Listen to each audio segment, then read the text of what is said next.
আসসালামু আলাইকুম রহমতুল্লাহ। Viral news 24 channel থেকে রিপোর্ট করছি আমি SM নয়ন মাহমুদ। আজকে সারাদিন বৃষ্টি হওয়াতে গাজীপুর ভোগড়া বাসন সড়ক থেকে শুরু করে গাজীপুর চৌরাস্তা, নাওজোর এবং আশেপাশের এলাকাগুলো ভীষণভাবে পানি জমে রাস্তা তলিয়ে যায়।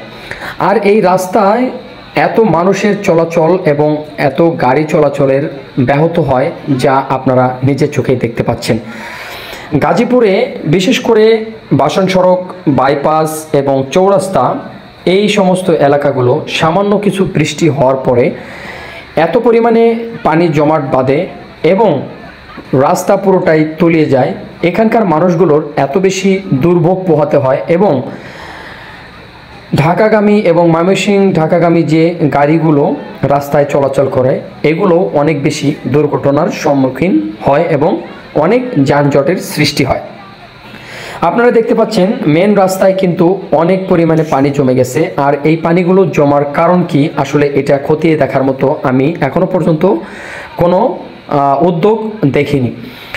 বিগত কয়েকদিন এইভাবে বৃষ্টি হলে আমার মনে হয় এই গাজীপুর পুরোটাই তলিয়ে যাবে, কারণ কোথাও বা কোনো জায়গা দিয়ে পানি নিষ্কাশনের ব্যবস্থা নেই। এখানে আরেক কিছু জিনিস লক্ষ্য করা যাচ্ছে, সেটি হচ্ছে এত সুন্দর করে রাস্তা করার পরে, রাস্তার সাইডে ড্রেন করার পরে পানি জমাট বাঁধার কারণ সিটি কর্পোরেশনের দৃষ্টি আকর্ষণ করা যাচ্ছে। আপনারা অবশ্যই খতিয়ে দেখবেন কেন এই পানি নিষ্কাশন হচ্ছে না। হাজার হাজার কোটি টাকা খরচ করার পরেও রাস্তাঘাটের যদি এই অবস্থা হয় এবং মানুষের দুর্ভোগ হয় এবং যান চলাচল ব্যাহত হয়, তাহলে এটি দেশের জন্য অত্যন্ত দুঃখজনক।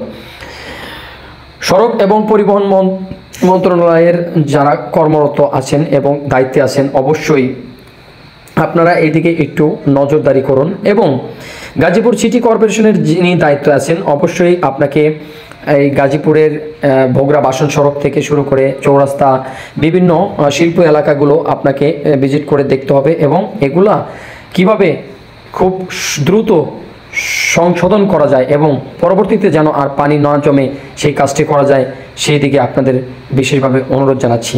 অবশ্যই আপনারা এই নিউজটি ছড়িয়ে দিন, শেয়ার করে। আপনাদের এই একটি শেয়ারে হতে পারে এই গাজীপুর চৌরাস্তা বাইপাস বাসন সড়কের এই দুর্ভোগের নিস্তার।